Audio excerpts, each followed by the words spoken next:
paz, irmãos.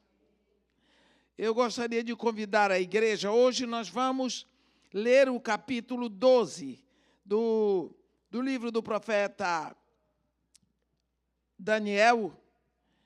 É o último capítulo, são só 13 versículos. Você pode ouvir com calma. O anjo continua falando com Daniel e explicando para ele. Nesse tempo, se levantará Miguel, o grande príncipe, o defensor dos filhos do teu povo, e haverá tempo de angústia, qual nunca houve, desde que houve nação até aquele tempo.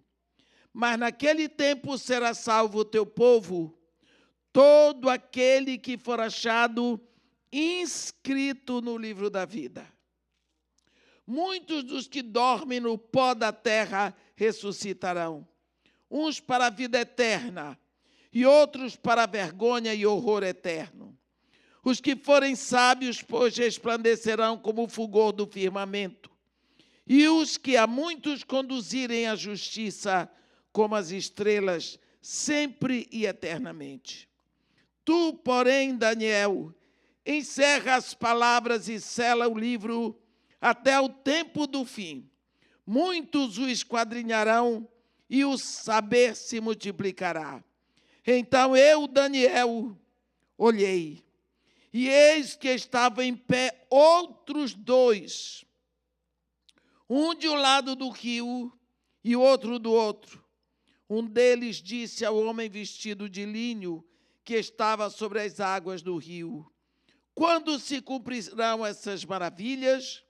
Ouvi o homem vestido de linho, que estava sobre as águas do rio, quando levantou a mão direita e a esquerda para o céu, por aquele que vive eternamente, que isso seria depois de um tempo, 2 tempos e metade de um tempo.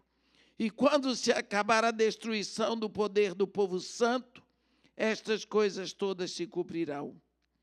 Eu ouvi, porém, não entendi. Então eu disse: meu senhor, qual será o fim dessas coisas? Ele respondeu: vai, Daniel, porque estas palavras estão encerradas e seladas até o tempo do fim. Muitos serão purificados, embranquecidos e provados, mas os perversos procederão perversamente, e nenhum deles entenderá, mas os sábios entenderão.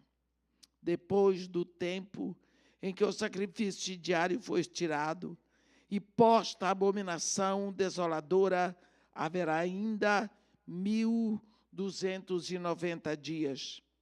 Bem-aventurado o que espera, chega até 1330 dias. Tu, porém, segue o teu caminho até o fim, pois descansarás, e no fim dos dias te levantarás para receber a tua herança. Amém? Os irmãos podem sentar. Nós vamos observar que este capítulo 12 conclui a visão que começou no capítulo 10.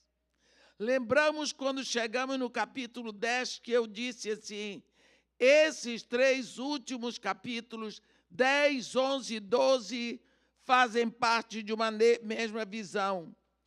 É uma visão que está escrita sobre Daniel 10, versículo 4. Olhe a visão. Agora vim, o anjo diz para Daniel, agora vim para fazer-te entender o que há de suceder ao teu povo. Qual é o povo de Daniel? O povo judeu. Nos últimos dias, porque a visão se refere a dias distantes. Aqui nós temos 3 pontos importantes, meus irmãos. Primeiro, ele fala o teu povo. Significa a nação Israel depois depois que a igreja for removida da terra. A partir daqui é o que vai acontecer com Israel depois que a igreja for arrebatada. Nos últimos dias, os últimos dias do Antigo Testamento são identificados com os últimos dias do Novo Testamento, aos quais Jesus chamou de grande tribulação e corresponde à 7ª semana de Daniel. A visão se refere ainda a dias muito distantes. Pensa, se a igreja ainda não foi arrebatada. O que significa que ainda lá há um longo tempo, porque já se passou muito tempo desde que Daniel teve as visões. Pelo menos nós podemos ver que todo esse capítulo é para o povo de Daniel, mas fica entendido que a igreja será removida antes. E então o programa de Deus com Israel continua. A igreja é uma brecha. É uma brecha que Deus abre para mostrar a sua graça. Enquanto a igreja vem, Israel é espalhado. Não sei se vocês entendem, por exemplo, as festas judaicas, elas falam todas sobre esse mistério.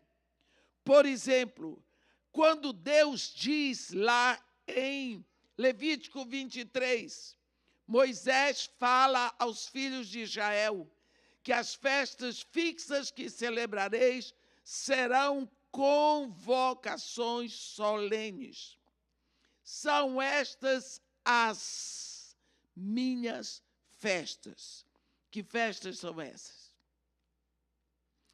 Pães ázimos,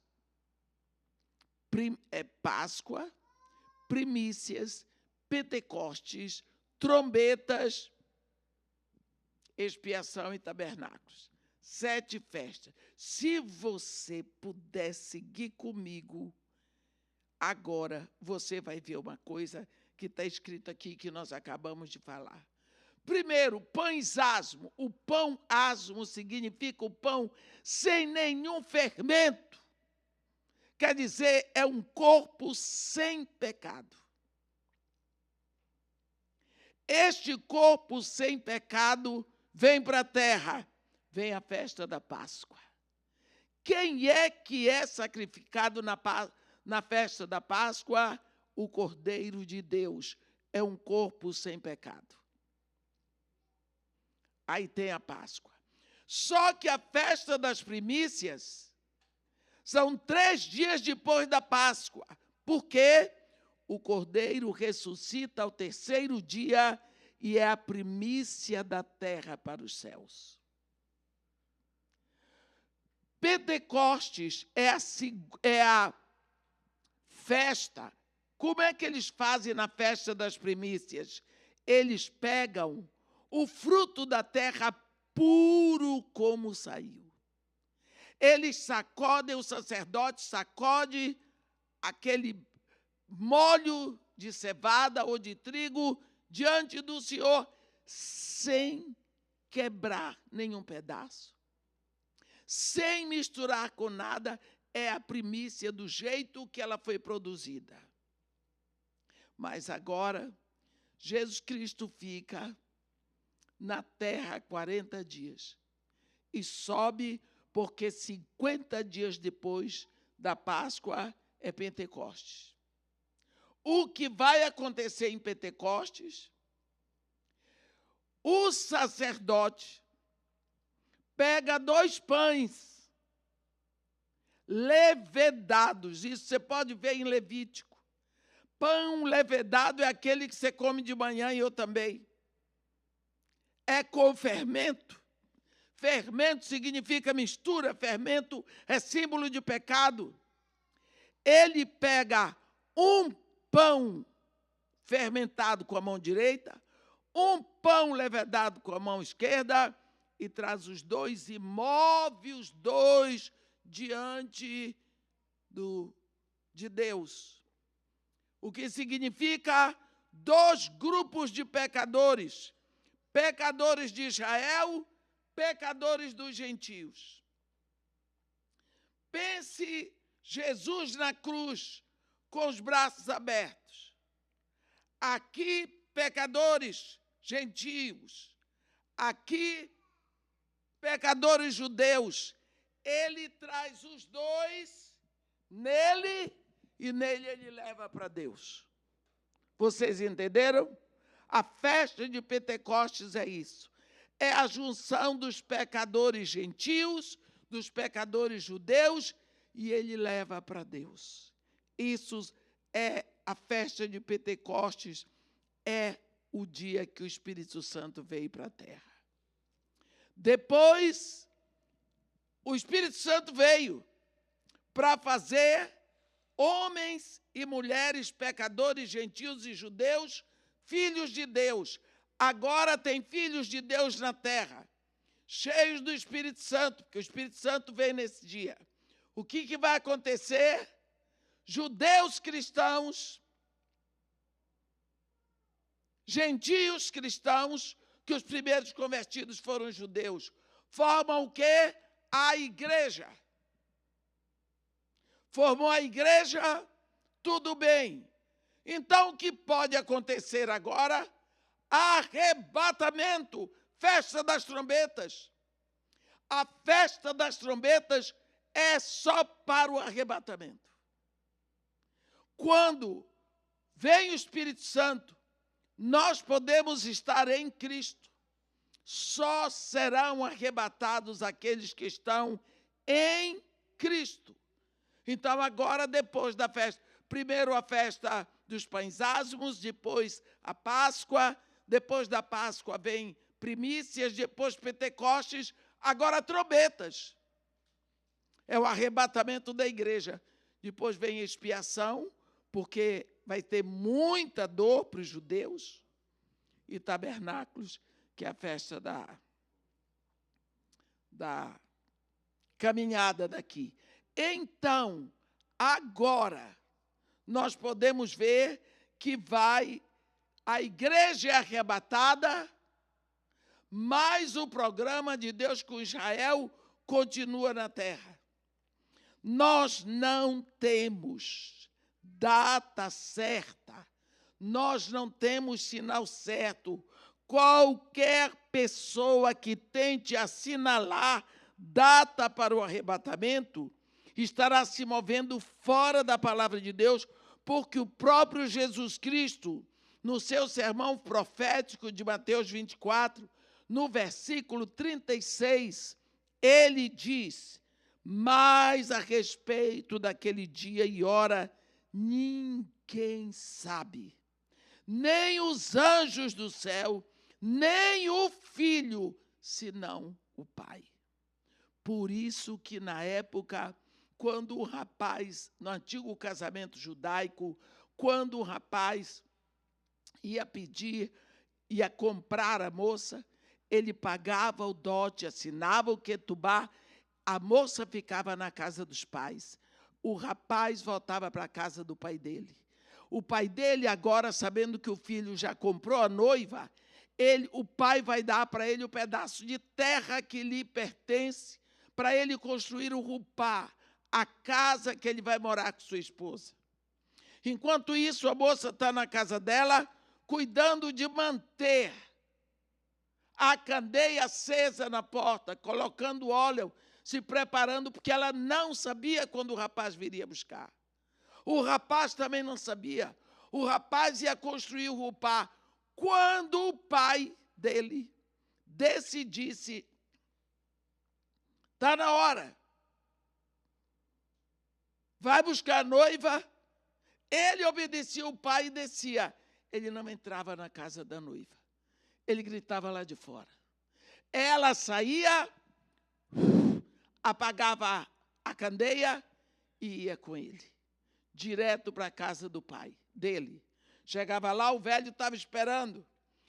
Estendia a mão da moça vinha para cima da mão dele, ele pegava a mão do filho, botava em cima dela e apertava as duas. Estava casado. Ele levava ela para o rupar, para consumar o casamento, depois ia ter as bodas, aonde ele ia ser louvado pela beleza da noiva. O louvor é para o noivo, pela beleza, pela pureza, pela dignidade daquela moça. Então, meus irmãos, ninguém sabe quando vai ser o arrebatamento. Porém, nós podemos perceber que tudo se encaminha para qualquer momento. Eu acredito piamente que nós somos a geração do arrebatamento. Mas acontece que John Wesley também já disse isso. Não é?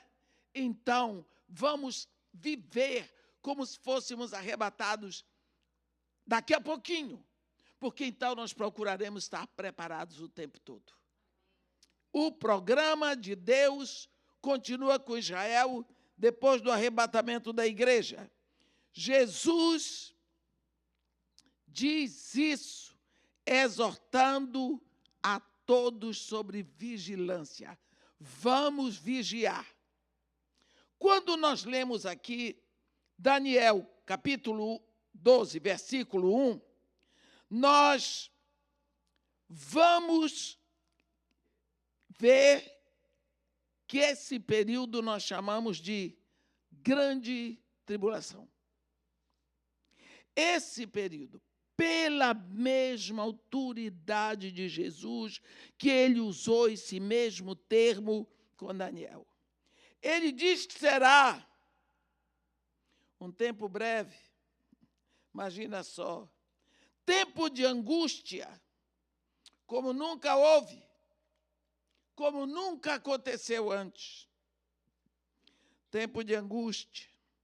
Quando nós olhamos o que está acontecendo hoje, você olha para as ruas da Venezuela, você olha para as ruas do Irã, você olha para as ruas da Síria hoje, você olha para as ruas de Beirute, você olha para o mundo. A gente pensa na visão de Daniel, os 4 ventos agitando o mar grande, os 4 ventos agitando as nações e preparando tudo, numa agonia que ninguém entende nada. Se você pensar com jeitinho, com muita calma, você vai ver que ninguém entende nada. Não entende? Um país que precisa de imigrantes está mandando fora imigrantes. Não entende porque tantas pessoas deixam o seu país para vir ficar inseguros. Não entende. Você não entende nada. Nós não entendemos. Eu não entendo. Ninguém entende. Uma coisa nós sabemos. Que nós somos filhos de Deus. Que nós temos dono. É a única coisa para nos segurarmos. Nós temos dono. Você não está seguro em nada. Nem em canto nenhum. Porque o número dos nossos dias é contado por Deus. Então, nós precisamos olhar e ver que nós não podemos decidir nada, meus irmãos. É só orar e fazer como Daniel, agradecer. Não é? A Bíblia diz aqui, em Daniel 12:1, nesse tempo, viu como começa esse capítulo 12 de Daniel? Nesse tempo, identifica aquele tempo do capítulo 11 e 12, no versículo 4. Nos últimos dias, em Daniel 10:14. Aqui é o final da visão dada a Daniel, que termina na grande tribulação. Miguel aqui é identificado claramente. é o único anjo que recebe o título de arcanjo. Você vê lá em Judas, no versículo 9. Contudo, o arcanjo Miguel, quando contendia com o diabo a respeito do corpo de Moisés, não ousou lançar sobre ele sentença infamatória, pelo contrário, disse: o Senhor te repreenda. Esse é o arcanjo, é o arcanjo, é superior aos anjos. Acho que eu falei aqui, são 2 anjos mencionados na Bíblia: arcanjo Lúcifer e arcanjo Miguel. Arcanjo Lúcifer caiu, virou Satanás. E seus anjos que caíram com ele viraram demônios. Aqui nós vemos em Apocalipse que esse arcanjo Miguel, ele comanda os exércitos, ou o exército de Jeová de Sebaote. Ele que expulsa Satanás. Capítulo 12 de Apocalipse. É ele que luta. A Bíblia diz: quando houve peleja no céu, Satanás com os seus anjos, Miguel desce com o exército de Jeová de Sebaote, luta, vence, expulsa Satanás das regiões celestiais. Não houve mais lugar para ele. Só que aí o que acontece? Ele vem para a terra. A terra ficou igualzinho ao inferno. Fica igualzinho ao inferno. Por quê? Vai ter faxina nas regiões celestiais. Por quê? Porque a noiva vai ocupar o espaço. Até que o Senhor Jesus Cristo venha fazer todo o trabalho na terra para que nós possamos reinar com Ele aqui na terra. É só isso.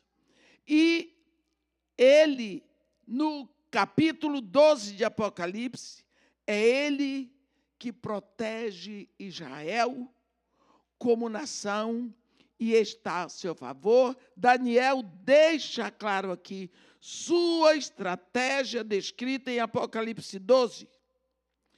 Continuando aqui, está escrito que ele se levantará. Miguel se levantará como defensor dos filhos do teu povo. É o que o anjo está dizendo para Daniel.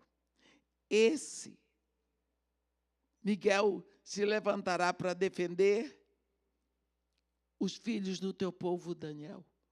Ele vai defender o Estado de Israel. Aqui no versículo 2 de Daniel 12, está escrito: muitos dos que dormem no pó da terra ressuscitarão, uns para a vida eterna, outros para a vergonha e horror eternos. Precisamos lembrar que a nossa ressurreição aqui é explicada.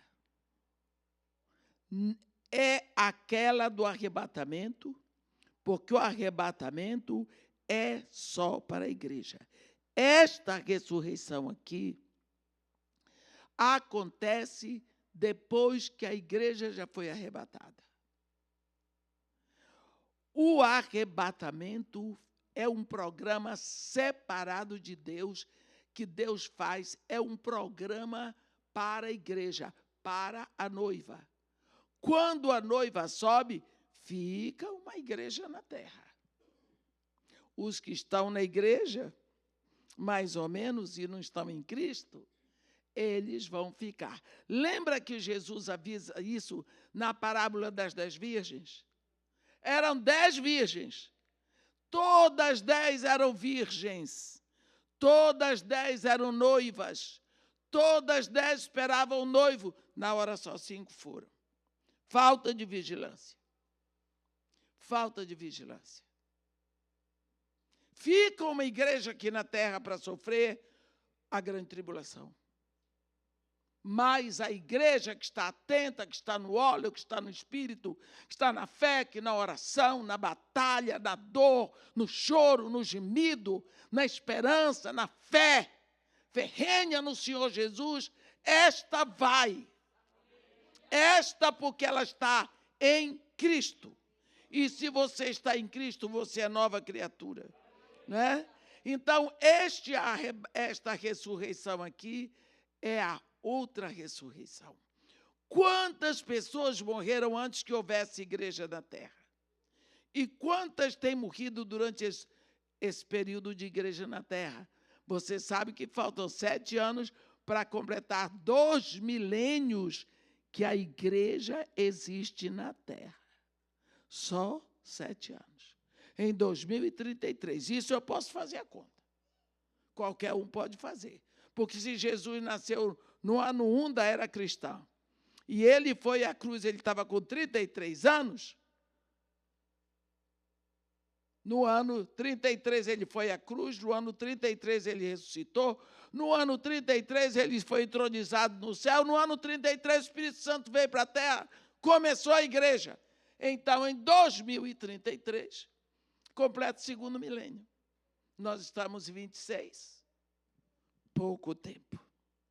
Aí, esta ressurreição aqui é a ressurreição, mas não tem nada a ver com o arrebatamento, que o arrebatamento já aconteceu. Só, como eu disse, para os que estão em Cristo. É só o arrebatamento da noiva. A palavra de Deus deixa isso bem claro. Lá em 1 Tessalonicenses, no capítulo 4, no versículo 16. Olha o que Paulo diz. Porque o Senhor mesmo, dada a sua palavra de ordem, ouvida a voz do arcanjo e ressoada a trombeta de Deus, descerá dos céus e os mortos em Cristo ressuscitarão primeiro, depois os vivos. Olhe bem, antes de Jesus não tinha Cristo na terra. Então, como é que alguém ia morrer em Cristo? A partir do momento que Jesus vem, faz o seu trabalho redentor, eu estou em Cristo, eu posso ser arrebatada. O povo que está em Cristo na terra é só a partir de Pentecostes. Só a partir de Pentecostes. Tanto que o Espírito Santo só vem sobre os discípulos no dia de Pentecostes. Marca um momento. Ah, mas irmã, e Elias? Não estava. E Isaías? Não estava. O Espírito Santo vinha, enchia, deixava uma palavra e ia. No Antigo Testamento, a unção era só para reis, profetas e sacerdotes. Então, esses são os santos do Antigo Testamento. Como tem a igreja e os santos do Novo Testamento. Agora, esse corpo que está em Cristo chama-se a noiva. Se a igreja, que é a união dos gentios e dos judeus, se batizados no mesmo Espírito, bebendo dele, nos alimentando dele, reconhecendo o Senhor como o único Senhor, suficiente Salvador, seremos arrebatados. E Jesus disse aos seus discípulos em Atos 1, versículo 4.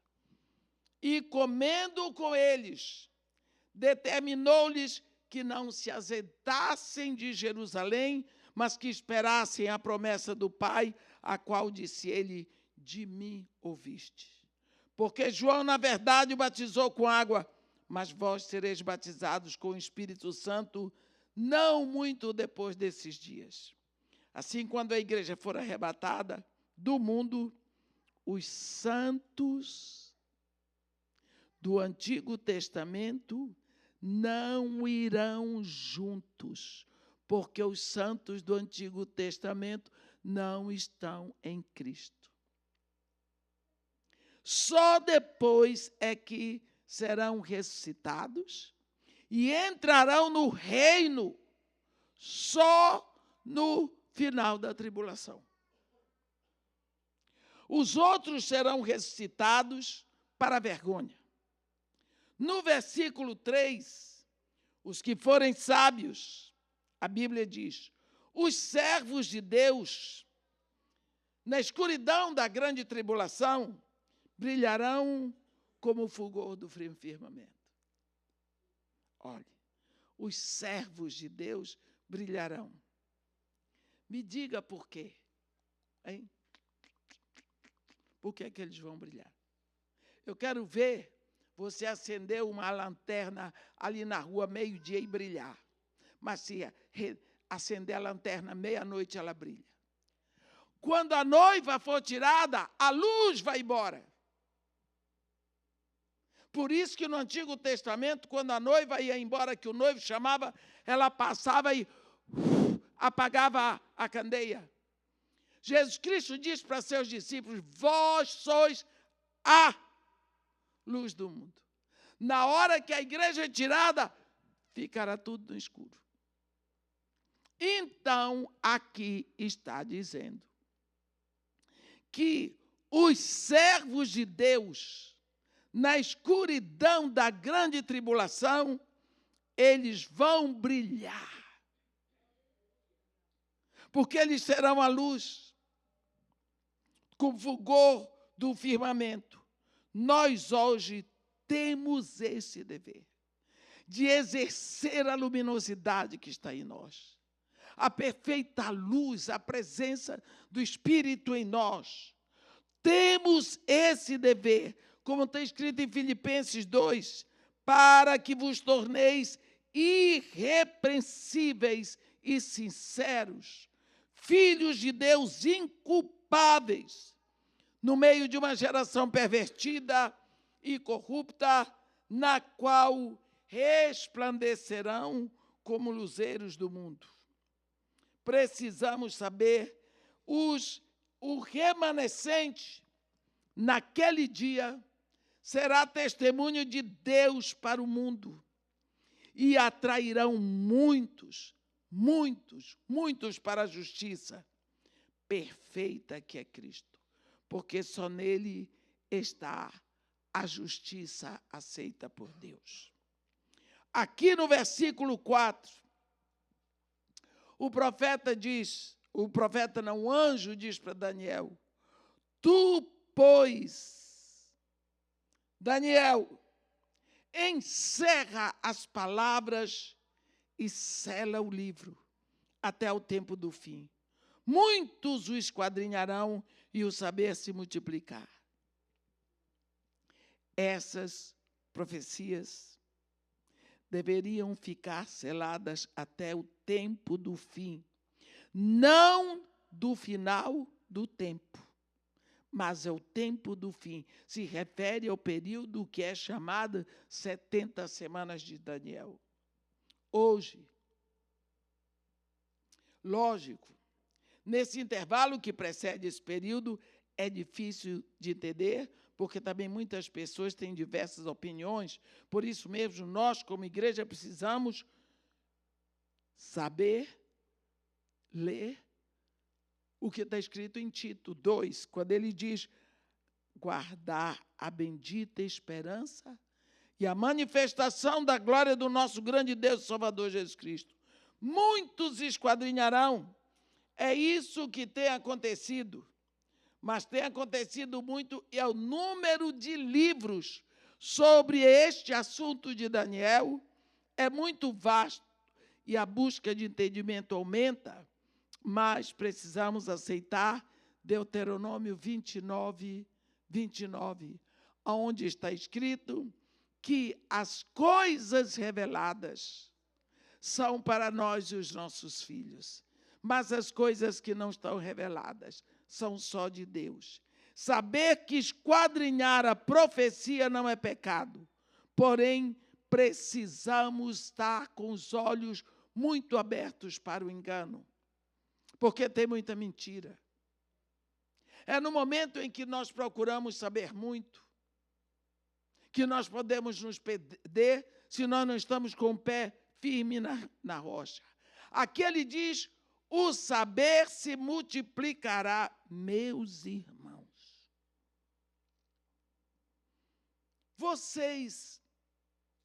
Algumas dizem assim, a ciência se multiplicará. Outros botam, o saber se multiplicará. Você já viu em que geração nós estamos vivendo? De uma hora para outra as coisas mudam tanto. Você hoje conversa com uma pessoa aqui, a pessoa lá no Japão, você ri com ela, ela ri com você. Você faz jogo na mesa com uma pessoa que está lá no outro lado do planeta. Você opera uma criança no ventre da mãe, opera do coração, a criança dentro do ventre da mãe, sobrevive a criança, sobrevive a mãe. Você toma um avião em New York, 5 horas você está em Paris. O que é isso? Para uma pessoa como eu possivelmente sou a mais velha daqui. Eu sou do tempo do orelhão. Hoje eu pego o celular. Eu não sei nem lidar com o que tem no celular. É muita coisa para mim que eu não sei o que é. Para mim, celular é só para receber chamada, para chamar uma pessoa que eu preciso, porque eu não sei lidar com aquilo. É muita coisa. As crianças hoje nascem, você dá para ele um celular na mão, ele passa o dedinho. A ciência multiplicou demais. Hoje, o material bélico que foi feito ano passado não serve para a próxima guerra. Porque já encontraram coisa melhor. Drones. Agora está engraçado nas igrejas. Eu estou pregando, tem um drone passando aqui, eu com medo que ele bata na minha cabeça. Para filmar melhor. Então, nós vemos que o progresso científico é muito grande, tecnológico. Eu pergunto para você, a vida do homem melhorou? Você continua correndo atrás. Você continua correndo atrás. Você continua cansado. O homem adoece. O homem morre. O homem sofre. O homem odeia. O homem está perdido. O pobre acha que o rico é feliz porque tem dinheiro. Mas quem diz que o rico é feliz?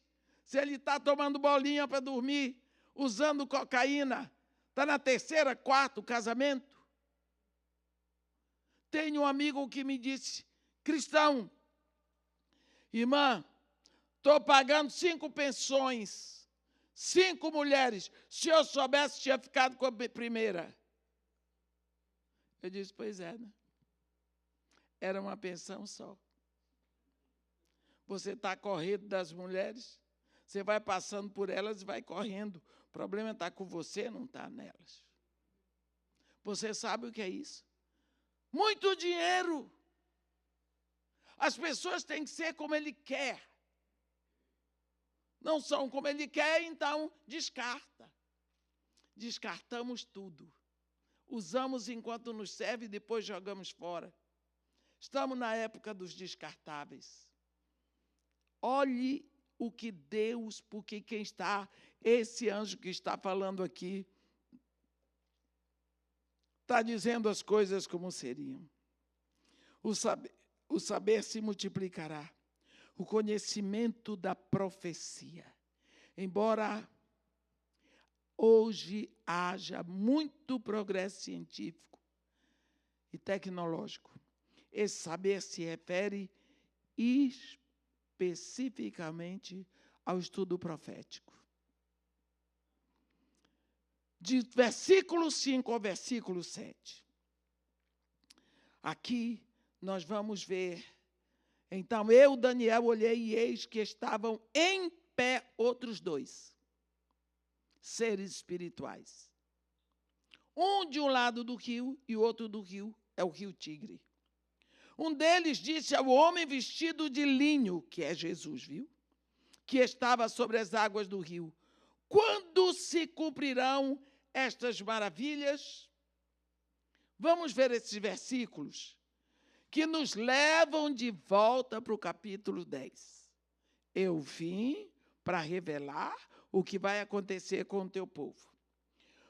O homem vestido de linho, que é identificado com Jesus, depois da ressurreição.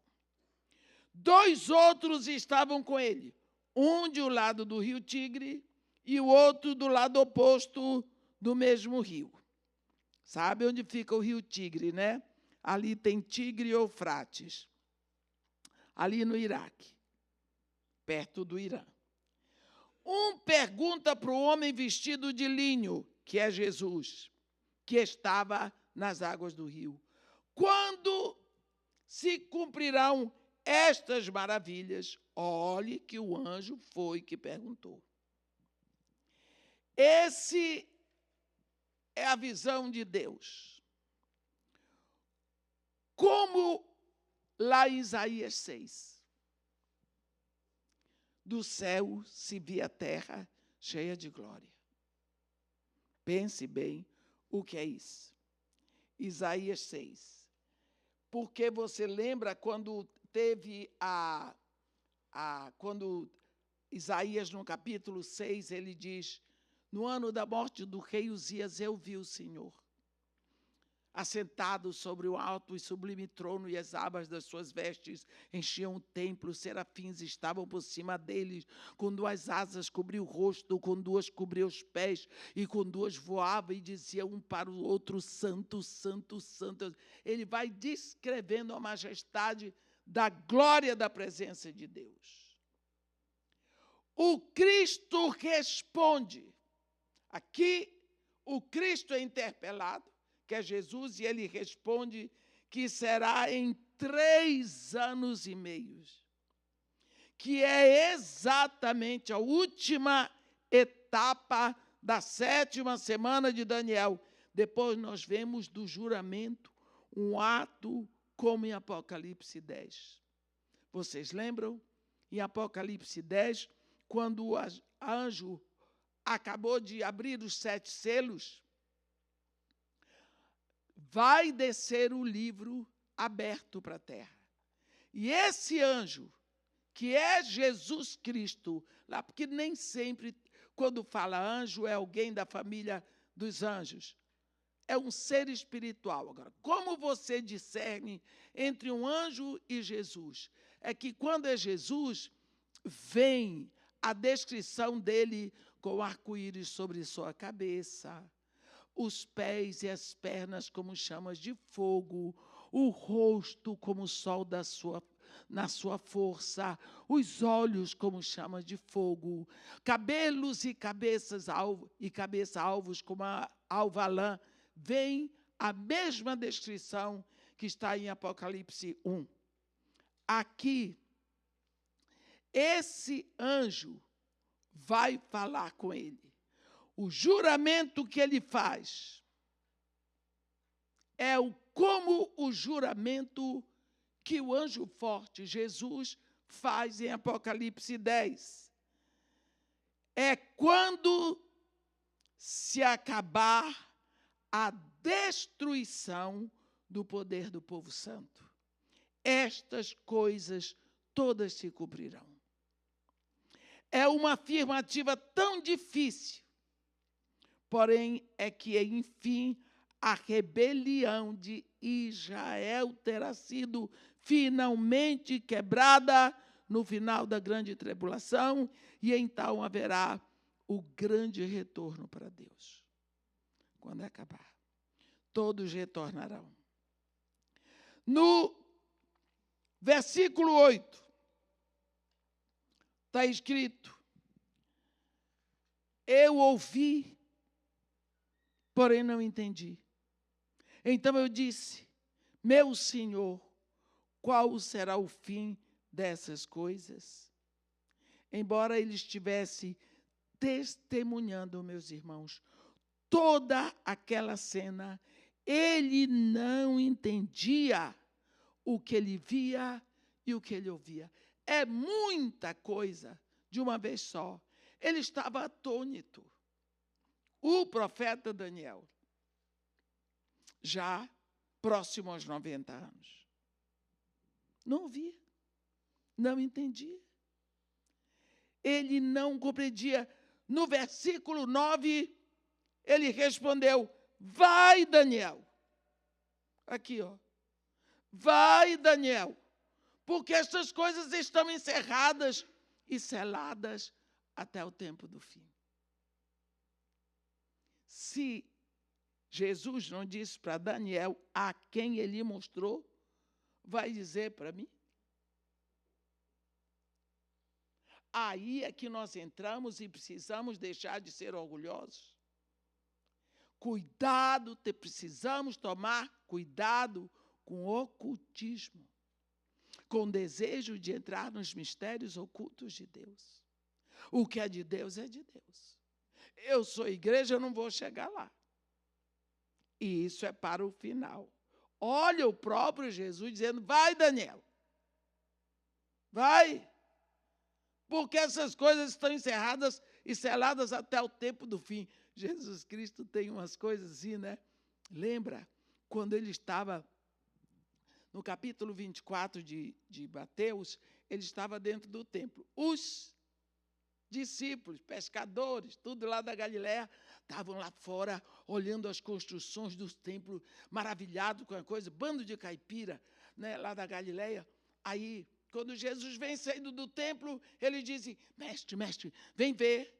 Jesus disse, em verdade, eu vos digo que não ficará aqui pedra sobre pedra que não seja derribada. Jesus Cristo jogou um balde de água sobre a fervura deles. Jesus continuou descendo. Desceu, atravessou o vale do Quidron, foi para o Monte das Oliveiras e sentou. Lá vem os discípulos atrás. Vieram em volta dele, fizeram 3 perguntas. Quando sucederão essas coisas? Que sinal haverá da tua vinda?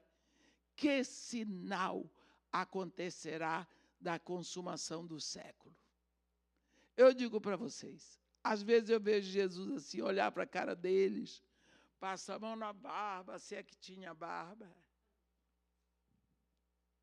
Está querendo saber muita coisa, hein? Está querendo saber muito. Vede que ninguém vos engane. Vocês têm que estar preocupados com o engano que vem. Porque muitos se levantarão em meu nome, dizendo eu sou o Cristo, e enganarão a muitos. Porque é o espírito do engano. Aqui ele diz para Daniel também, eu ouvi, porém não entendi. Então eu disse, meu Senhor, qual será o fim dessas coisas? Ele respondeu, vai, Daniel. Vai, Daniel. Porque essas palavras estão encerradas e seladas até o tempo do fim. Tempo do fim é do final da grande tribulação. A igreja ainda nem foi arrebatada, porque eu estou querendo saber o que vai acontecer lá no final da grande tribulação. Vai. Querem que eu saiba responder. Mais uma vez, Daniel tem que lembrar o que já lhe foi dito no versículo 4. Daniel encerra as palavras e sela o livro até o tempo do fim. No versículo 10, muitos serão purificados, embranquecidos e provados.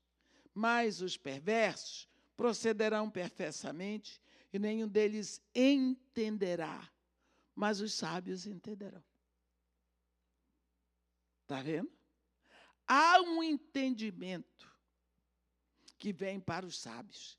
Quem são os sábios? São aqueles que meditam na palavra de Deus. Está escrito em Provérbios que o homem inteligente é aquele que medita na palavra de Deus. Os grandes desígnios de Deus vão prevalecer, sim, desde Daniel até o tempo do fim. Nós sabemos, está claro, que nós estamos vivendo aquele período dos pés da estátua. Os pés da estátua. A cabeça já passou, e foi o Império Babilônico. Os ombros de prata e braços de prata também já caiu, que foi o Império Medo-Persa. Os quadris de bronze também já passou, que foi o Império Greco-Macedônico. O Império Romano já era, foi se diluindo, misturou, virou o pé. É esse o momento que nós estamos vivendo. Ferro com barro de oleiro segura uma estrutura mundial de milênios, de governos que vêm se corrompendo, cada um vem piorando, do ouro piora a qualidade para a prata, da prata piora a qualidade para o bronze, do bronze piora para o ferro, quer dizer, vai piorando o governo, o mundo, no governo do homem.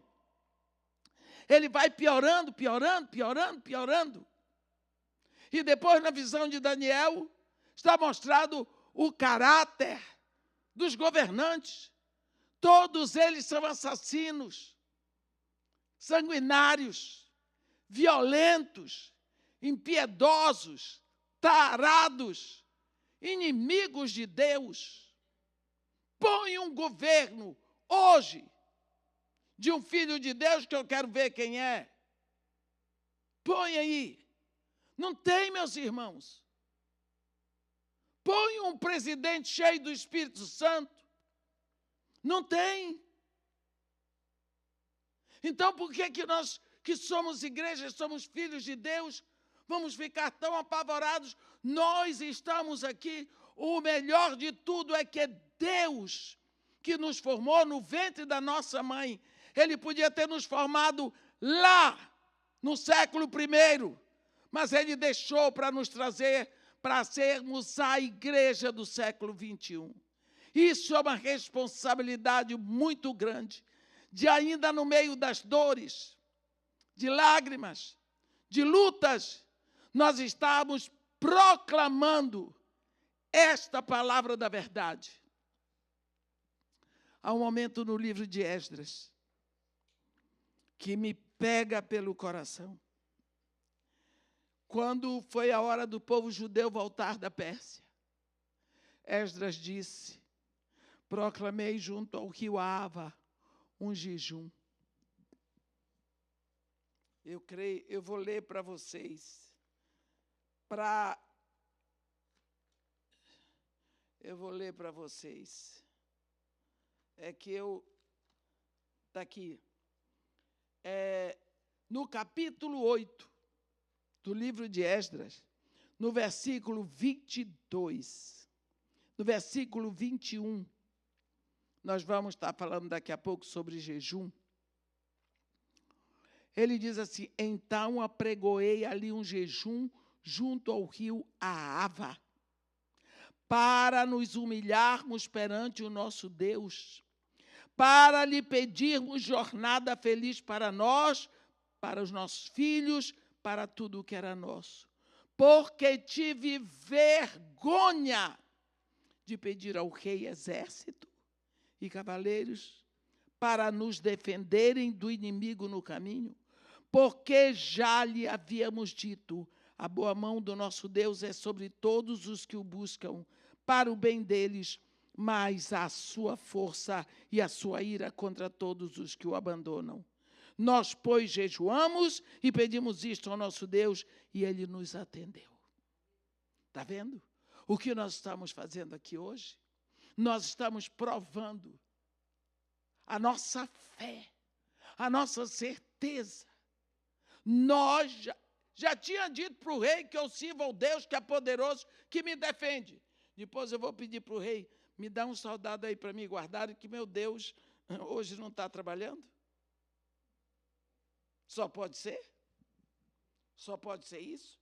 Então, nós precisamos abrir os olhos com essas coisas.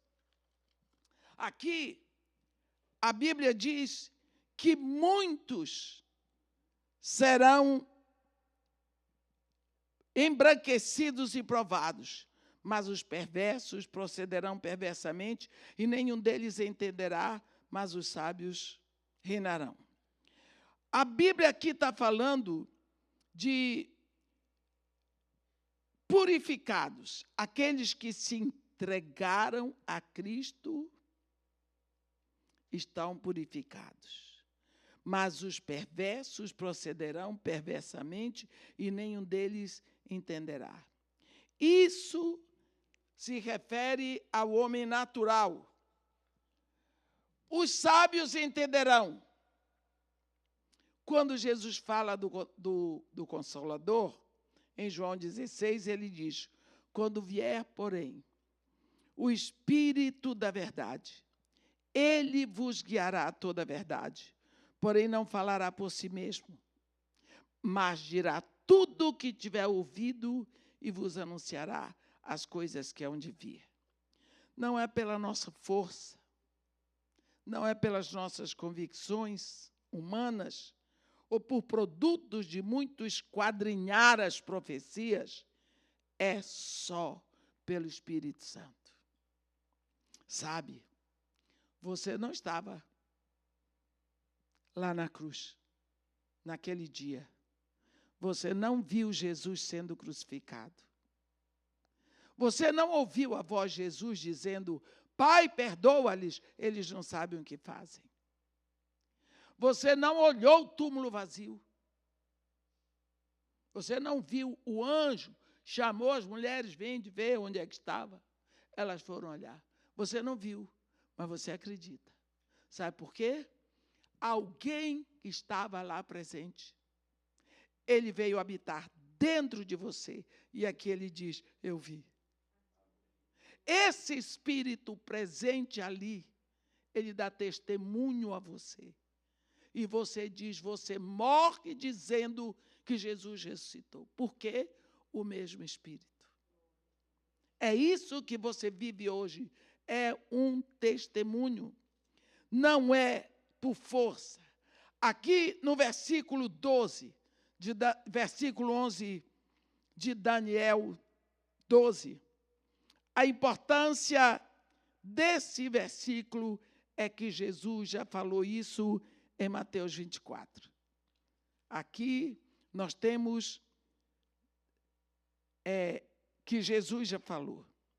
Quando, pois, virdes o abominável da desolação de que falou o profeta Daniel, no lugar santo, quem lê, entenda. Este é o sinal ao remanescente que a grande tribulação começou. Por 1290 dias, o ídolo permanece no templo. Que coisa horrível. Aliás, é 30 dias além dos 3 anos e meio. O restante da grande tribulação é 1260 dias, e por alguma razão, a imagem do anticristo ficará 30 dias depois dele ser lançado no lago de fogo. Daniel 12, 12. Bem-aventurado o que espera e chega até 1335 dias. Essa série de números de dias que nos é dada aqui só nos leva a lembrar que aqueles que esperam verão, porque está selado até o final. Se está selado até o final, só no final será tirado o selo. E no versículo 13, tu, porém, Daniel, segue o teu caminho até o fim, pois descansarás e ao fim dos dias te levantarás para receber tua herança. Não é arrebatamento para ele. Ele vai morrer e depois será levantado. Daniel ouve como Jesus falou para Pedro que ele iria morrer, que não viveria para ver o retorno de Cristo. Daniel será levado como os santos do Antigo Testamento ao fim dos dias te levantarás, está escrito. É a entrada abundante no reino de Cristo. Esta é a esperança que nós vamos sustentar. Quando nós lemos o livro de Daniel, que é a espinha dorsal da profecia bíblica, nós aprendemos, primeiro de tudo, com a pessoa dele, o exemplo que este homem deixou para nós. Um rapaz perfeito fisicamente, culto, sábio, que é levado, é arrancado da Babilônia. Arrancado. Uma coisa é você ser levado de volta. Outra é você ser arrancado da sua pátria, da sua família, da sua língua, dos seus costumes, mas principalmente do seu Deus. Para a Babilônia significa quase como sair do céu para o inferno. 17 anos. Quando chega lá, porque ele era de boa estirpe, boa família, bonito, perfeito, recebe uma sentença, vai ser preparado para servir diante do rei. Vai ter que aprender a língua da Caldeia, e depois que aprende, ele vai ter que ser preparado para assistir no conselho do rei. Para isso, o homem que vai tomar conta deles é o homem que toma conta dos eunucos, adivinhas. Esse povo dos pais de santos, caldeus, os cartomantes de lá. Mas ele recebe uma ordem. Jovem sem nenhum defeito. Disse o rei a Aspenaz, chefe dos seus eunucos, que trouxesse algum dos filhos. Determinou-lhes o rei ração diária das finas iguarias da mesa real e do vinho que ele bebia, e que assim fossem mantidos por 3 anos, ao cabo dos quais assistiriam diante do rei. Primeira coisa que o rei se preocupa com eles é a alimentação, o que eles vão comer e o que eles vão beber. De que é que eles serão sustentados.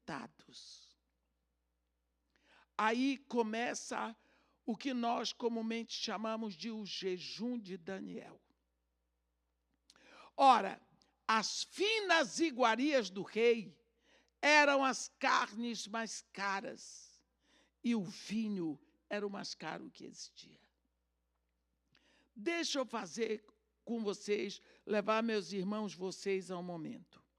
O povo de Israel saiu do Egito, ficou 40 anos quase, comendo manjar. Mudou a alimentação? Mudou. Eles tinham saudade da cebola do Egito, do mamão do Egito, sei lá, do pepino do Egito. Queremos morrer perto das panelas cheias de carne do Egito. Eles queriam comer as coisas do Egito. Mas eles estavam numa situação no deserto em que a comida era provida por Deus, a água era provida por Deus, a roupa era provida por Deus. De dia eles tinham a cobertura da nuvem, que era a presença de Deus. De noite eles tinham o pilar de fogo, presença de Deus. Eles comiam maná. Se acostumaram. Quando chega na hora de entrar na terra prometida, aqui está o rio. Aqui está o deserto, todo mundo aqui. Ali está a terra prometida. Na hora que o rio se abriu, eles atravessaram, pisaram aqui a Gilgal, é terra prometida. Depois todo mundo veio, muitas coisas aconteceram. A Bíblia diz que o rio Jordão voltou a correr como antes. E agora?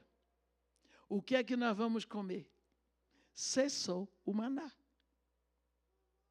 O que é que a gente vai comer? Ué, vocês estão na terra da promessa.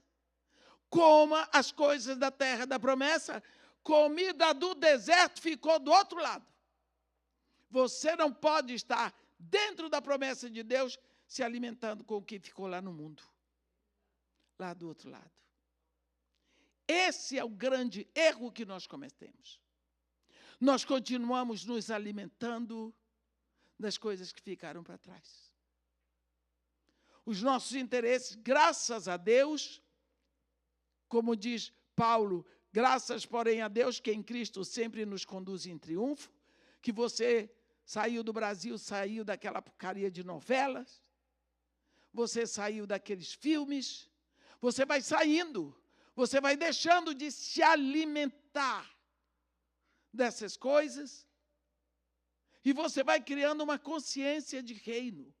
O que está acontecendo aqui é que Daniel, ele era acostumado a ter a alimentação permitida pela lei do Deus deles. Agora, ele é chamado para se contaminar com o alimento que é o alimento de um pagão, que servia a deuses pagãos e tudo mais. Ele disse, não. Eu não quero. Eu resisto. O pobre do cozinheiro disse, olha, mas me foi dada essa ordem. Eu tenho que dar para você as comidas que o rei determinou. Porque senão o rei vai descobrir que eu não estou dando, ele vai me matar. Daniel disse, faz o seguinte. Durante 10 dias, experimenta. Eu e os meus 3 amigos, né, vamos comer legumes. O que é legume? E beber água. Tem algum problema comer legumes? Não. Só que os legumes que eles comiam eram legumes normais dali da Babilônia, verduras, só natural da terra. Não significa que todo mundo tem que ser vegetariano. Não significa que agora virou vega, né? Não é. Ele queria legumes para não se contaminar com carne. O que foi que ele fez? Ele tirou tudo aquilo que lhe dava prazer no sabor. A base do jejum de Daniel é tirar aquilo que dá prazer. Porque o vinho dá alegria. O vinho dá descontração. Mas Daniel quis ficar na água. Quantas vezes nós fazemos jejum de Daniel, estamos mais atrás de fazer uma dieta.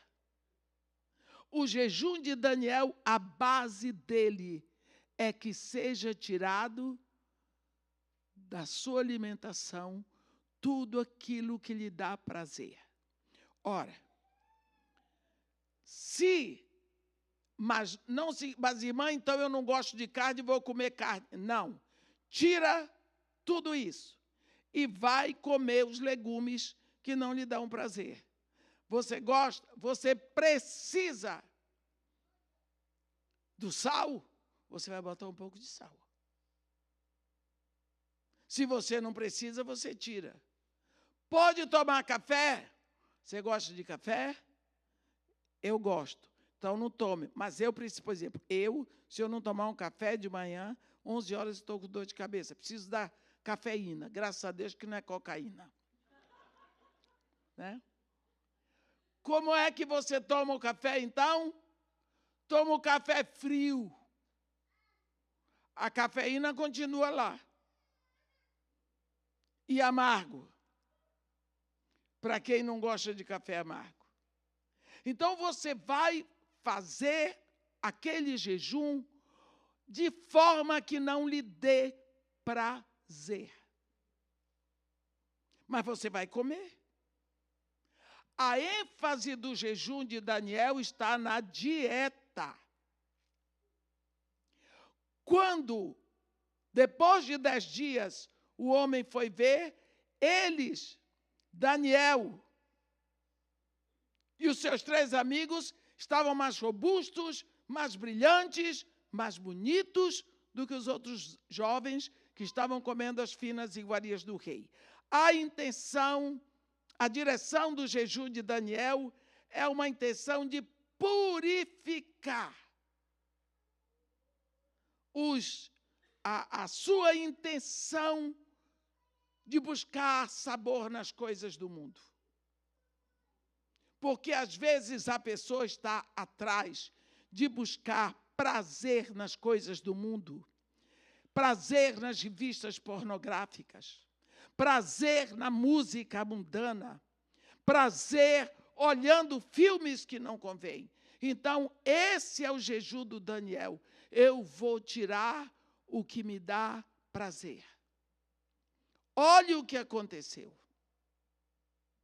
Esse rapaz, que começa a vida dele nessa intenção, ele vai ser candidato à morte. Mas ele vai orar. O corpo dele, a sua mente, ele estava direcionado para Deus. Então, depois da grande marca do homem que jejuava, ele vai para a oração. Não teve um caldeu, não teve um adivinho, não teve ninguém que pudesse dizer o sonho de Faraó. O sonho de Nabucodonosor. O rei teve um sonho da estátua multimetálica. E disse, eu não vou dizer para vocês qual é o sonho. Vocês vão me dizer qual é o sonho e qual a interpretação. Eles chegaram e disseram para o rei, não há mortal sobre a terra que possa revelar o que o rei exige. Pois jamais houve rei, por grande e poderoso que tivesse sido, que exigisse semelhante coisa de algum mago, encantador ou caldeu. A coisa que o rei exige é difícil e ninguém há que a possa revelar diante do rei, senão os deuses. E estes não habitam com os homens. Os próprios caldeus, adivinhos e encantadores, selaram. Daniel vai lá e diz, me dá tempo para orar. Eu só quero orar.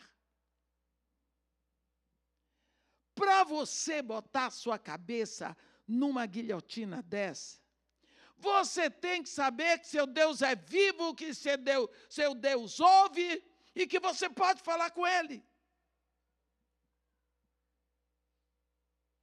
Esses caldeus não tinham Deus, mas ele se difere por quê? Por causa da sua certeza na presença de Deus. Eu só preciso de tempo para falar com o meu Deus, porque o meu Deus existe, o meu Deus ouve, o meu Deus responde. Você vê a grande marca agora da vida desse rapaz que não quer se contaminar com os prazeres do mundo? Ele vai orar. Deus não apenas dá a interpretação, mas ele trouxe o sonho que ele tinha posto na mente do rei. Ele mostrou o sonho para Daniel e deu a interpretação. Daniel disse ipsilítere, até o questionamento do coração do rei, até onde o rei estava quando queria saber. E o rei, nem o rei podia acreditar. Quando Daniel foi levado, ele disse: Tu podes fazer-me saber o que vi no sonho? E a sua interpretação, quando Daniel foi levado lá, olha aqui, capítulo 2, versículo 26. Respondeu o rei e disse a Daniel, cujo nome era Beltesazar: Podes tu fazer-me saber o que vi no sonho e a sua interpretação? Tu, judeuzinho, podes? Não fez caso. Fez pouco caso. Daniel respondeu: o mistério que o rei exige, olhe só, quando você tem a unção, você tem autoridade. O mistério que o rei exige, nem encantadores, nem magos, nem astrólogos o podem revelar ao rei. Mas há um Deus no céu, o qual revela os mistérios, pois faz saber ao rei Nabucodonosor o que há de ser nos últimos dias, que é o que Nabucodonosor queria saber. O teu sonho e as visões da tua cabeça, quando estavas no teu leito.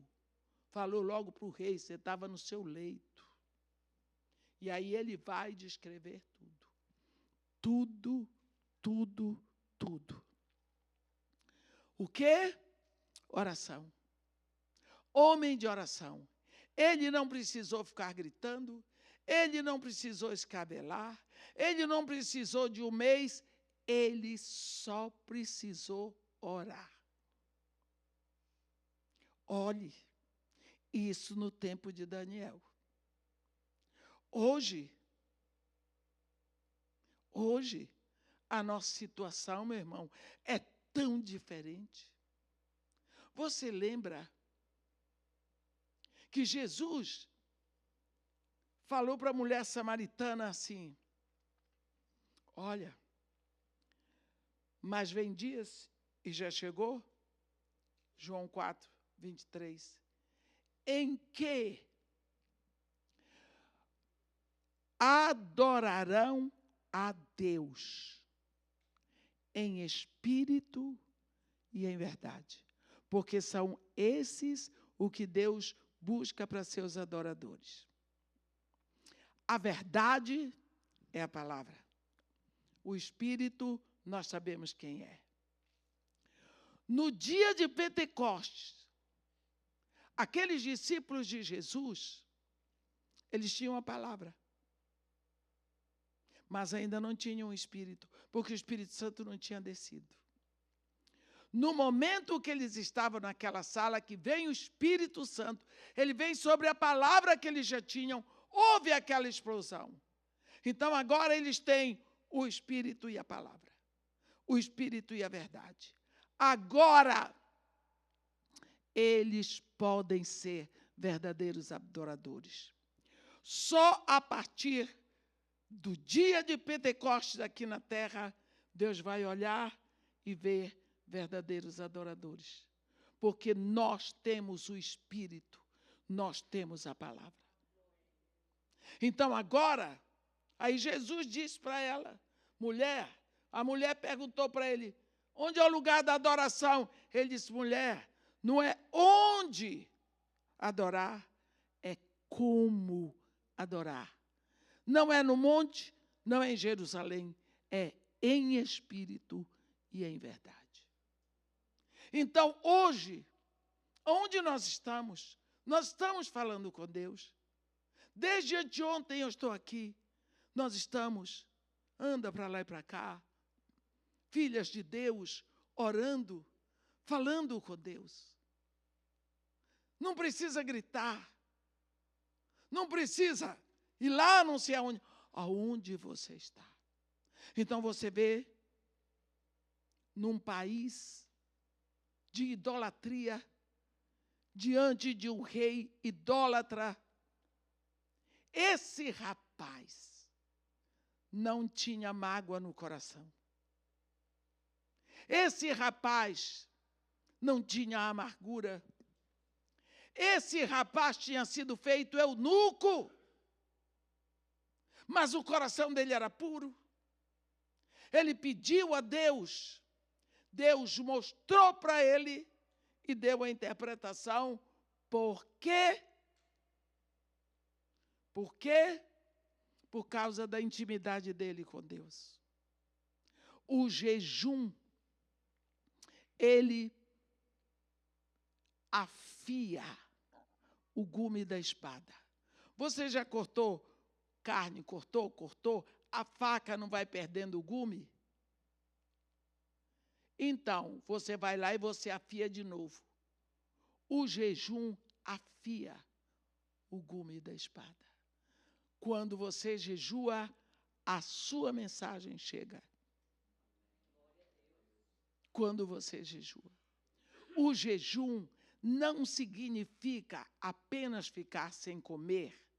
É o que o alimento lhe traz. Qual a satisfação que ele lhe traz. Quantas vezes você jejua, mas você está todo pintado, porque aquilo lhe dá prazer.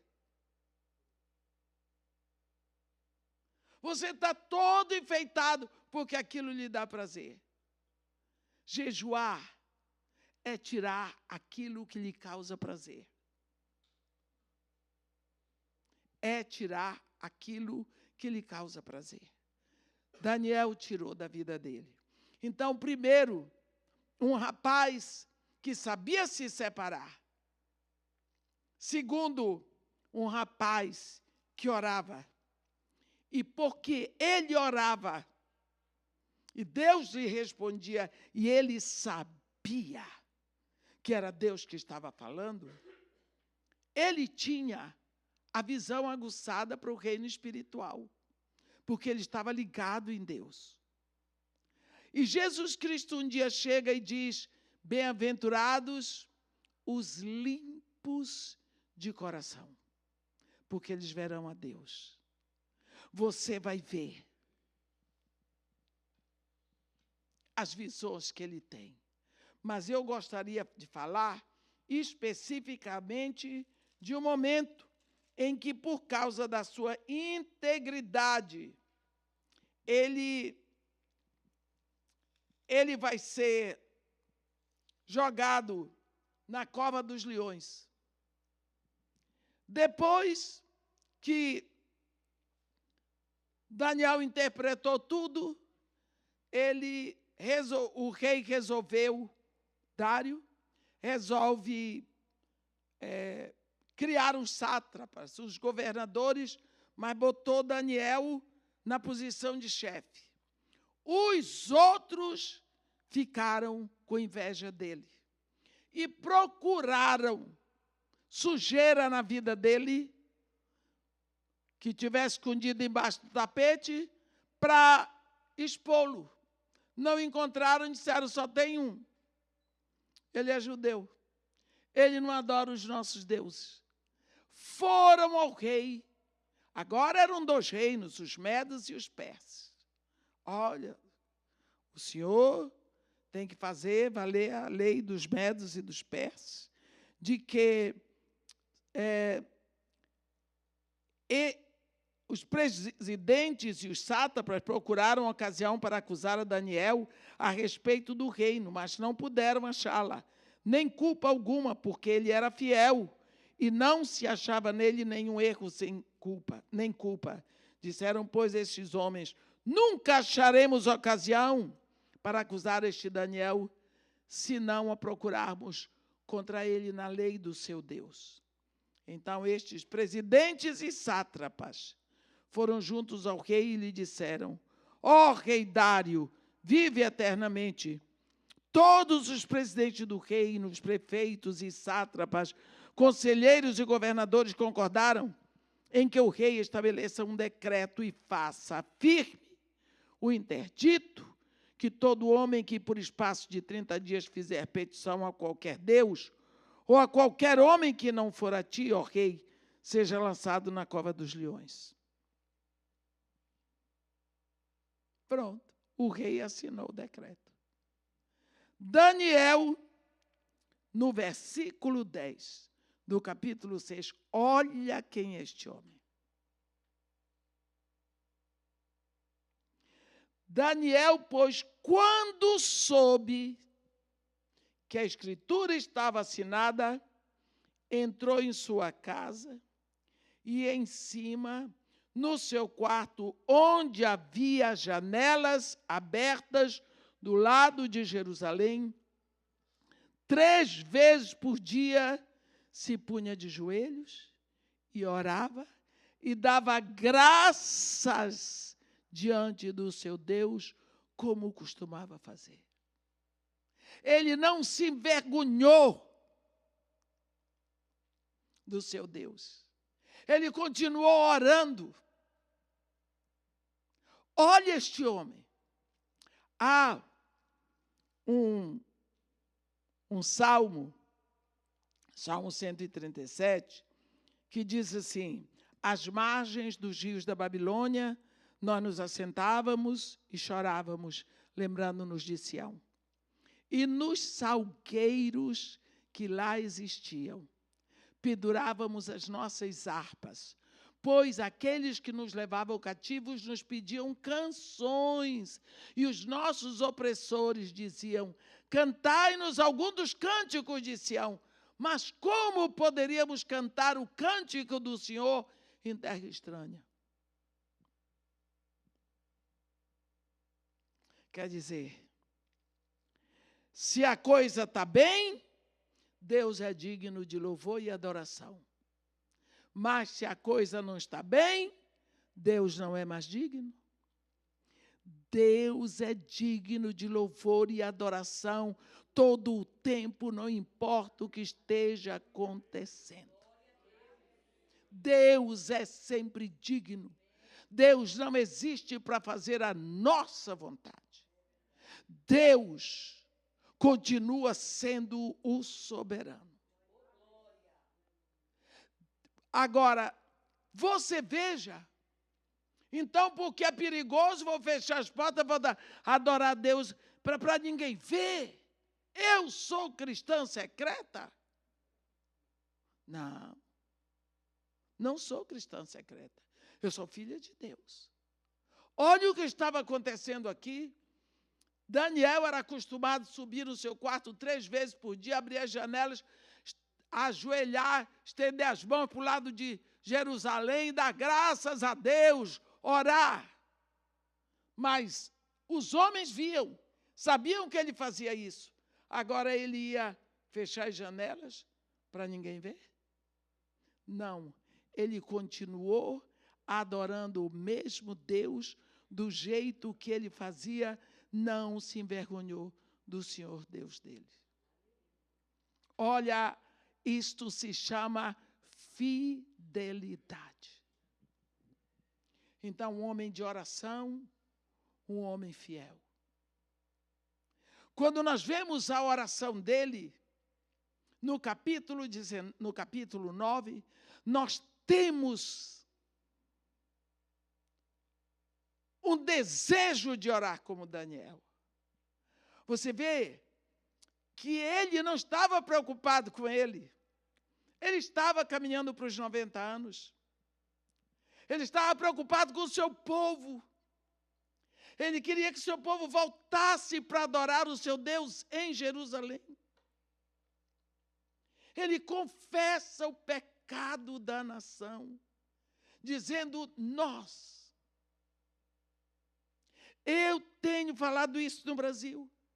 Meus irmãos, o que está acontecendo no Brasil, nós estamos merecendo o pior.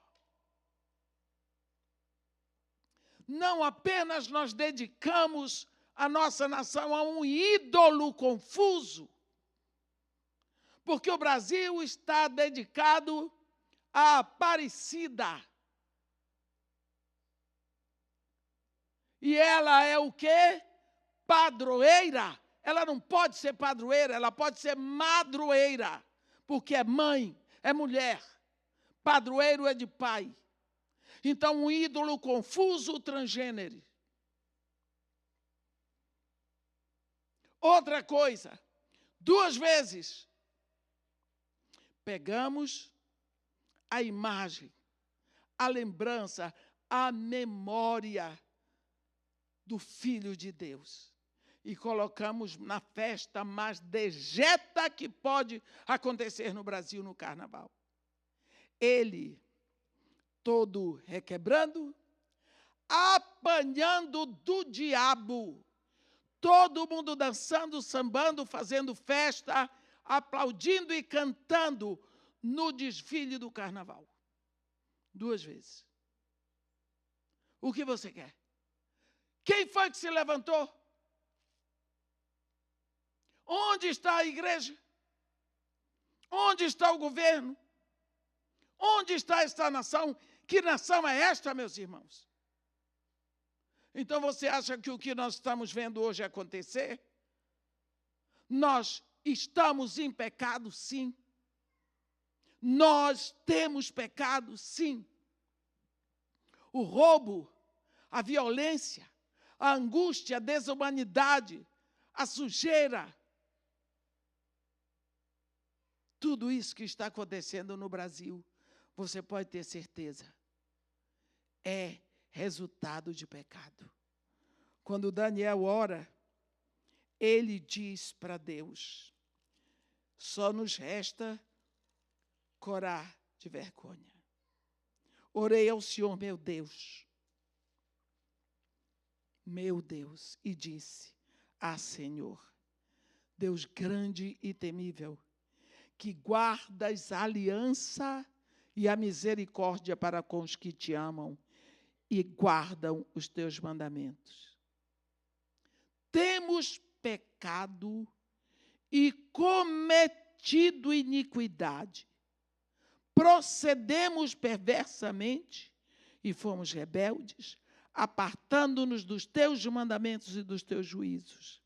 E não demos ouvidos aos teus servos, os profetas, que em teu nome falaram aos nossos reis, nossos príncipes e nossos pais, como também a todo o povo da terra. A ti, ó Senhor, pertence a justiça, mas a nós o corar de vergonha, como hoje se vê.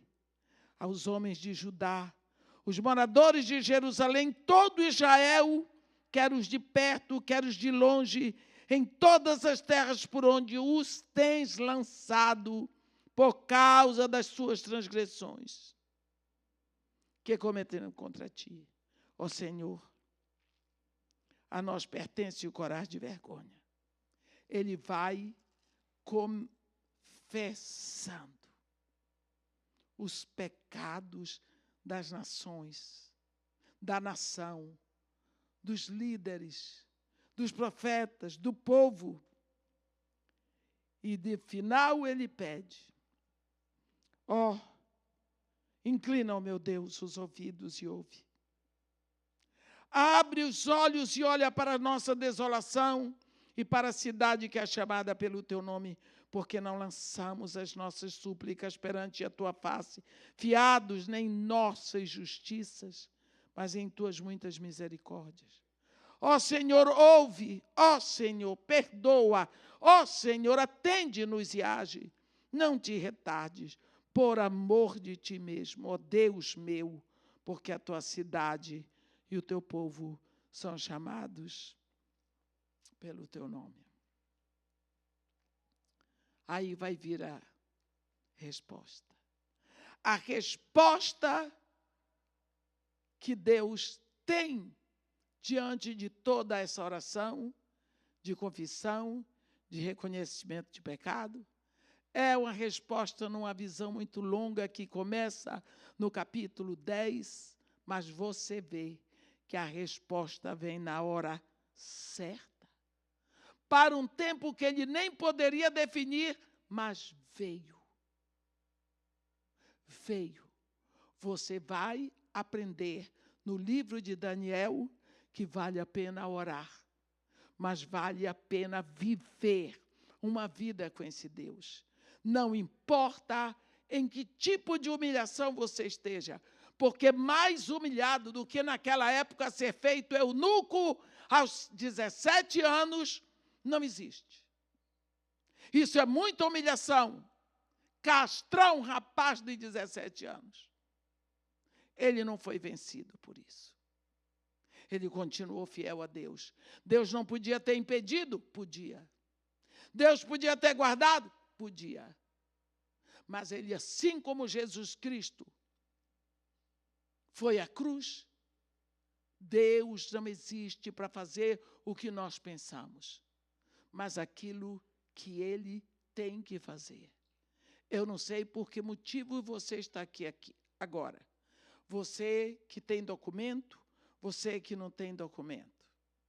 Você podia estar em outro país, você podia estar no seu país, mas por alguma razão você está aqui e Deus sabe. Quando Deus formou você no ventre da sua mãe, Ele sabia que você estaria aqui agora. Portanto, segura na mão dEle. Sempre dizendo, Senhor, que a Tua vontade seja feita na minha vida. Que a Tua vontade seja feita na minha casa. Que a Tua vontade seja feita na minha família. Quando você nasceu, Deus lhe deu um número de dias, você não sabe quando serão completos. Nem eu nunca esperei caminhar para os 82 anos. Nunca pensei. Olha eu aqui. Meu irmão mais velho fez 100 em setembro. Tem um de 98 que sobe em árvore. Nós não sabemos. Nós precisamos, como filhos de Deus, dar testemunhos de fé. Eu agradeço a Deus pela vida de vocês, que têm coragem, que têm sofrido, que têm suportado, mas que têm levado a fim, têm levado à frente esse ministério aqui. Que Deus abençoe, que Deus nos guarde, que Deus faça resplandecer seu rosto sobre nós e tenha misericórdia de todos nós. Amém.